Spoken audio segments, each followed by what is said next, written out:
And Mukhender. వీళ్ళు ఒకరు belongs to BB Nagar and another one belongs to Shamirpet. ఇంతకుముందు 2022లో కూడా వీళ్ళు కుషాయిగూడ అండ్ నేరేపేట్ పిఎస్ పరిధిలో అరెస్ట్ అయి ఉన్నారు.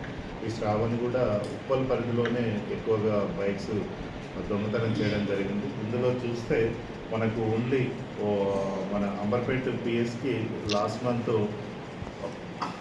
7th అక్టోబర్కి ఒక కాంప్లైంట్ వచ్చింది. ఒక వర్తకుడు వచ్చేసి నా టీవీఎస్ ఎక్సెల్ ఎవరు దొంగతనం చేసినప్పుడు అని మనకు కాంప్లైంట్ ఇవ్వడం జరిగింది.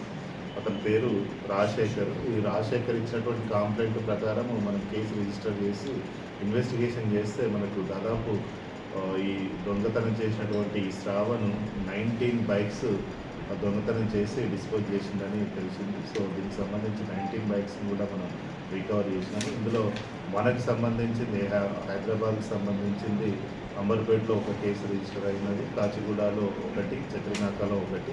రిమైనింగ్ అన్ని 16 కేసెస్ కూడా మనకు రాచకొండ కమిషనరేట్ పరిధిలో, తర్వాత సైబరాబాద్ కమిషనరేట్ పరిధిలో రిజిస్టర్ అయి ఉన్నాయి. ఇందులో మ్యాక్సిమం చూసుకుంటే ఉప్పల్ పరిధిలోనే దాదాపు 9 కేసెస్ అంటే 9 బైక్స్ కూడా ఉప్పల్ పరిధిలోనే వీళ్ళు దొంగతనం చేశారు. రిమైనింగ్ కూడా మనకు ఉప్పల్లో 9, నేరేపేట్ 2, షామీర్పేట్ 2, కుషాయిగూడ 2, అల్వాల్ 1.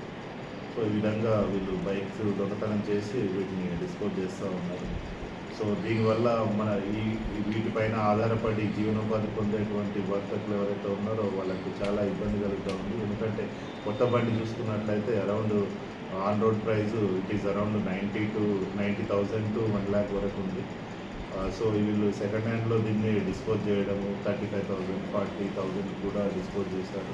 సో అటువంటి వారి నుంచి రికవర్ చేయడం. ఇతర వాహనాలు